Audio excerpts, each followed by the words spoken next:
The place where democratic movement arised and আসসালামু আলাইকুম। ইংলিশে দুর্বল আছি আমি না, মোটামুটি বাংলাদেশের অধিকাংশই মানুষের ইংলিশে দুর্বল আর কি। তো ইংলিশের মাস্টার একজন পাওয়া গেছে, খুবই দক্ষ মাস্টার। 32 সেকেন্ডের ইংলিশ সে বলে, কিন্তু খুব দ্রুত, খুব সুন্দর করে বুঝায় ইংলিশ বলে।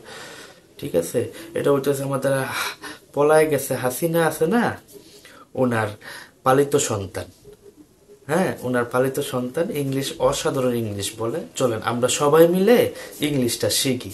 ইংলিশে কি কি বলে, ইংলিশের উচ্চারণগুলো, সেন্টেন্সগুলো এত সুন্দর করে বলে ইংলিশগুলা, মানে শুনলে খালি শুনতেই মন চায়। অসাধারণ ইংলিশ, আমার তো খুবই ভালো লাগছে।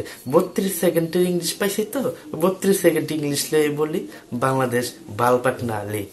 the place where democratic movement arised, and this is the place where in 2004, 21st August, brutal grenade attack occurred here.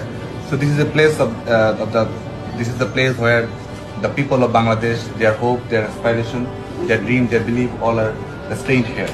Bangladesh Students Leagues strongly believe in youth leadership. They believe in active citizenship, and we are committed to promoting democratic values. We are believing transforming the society in a secular voice.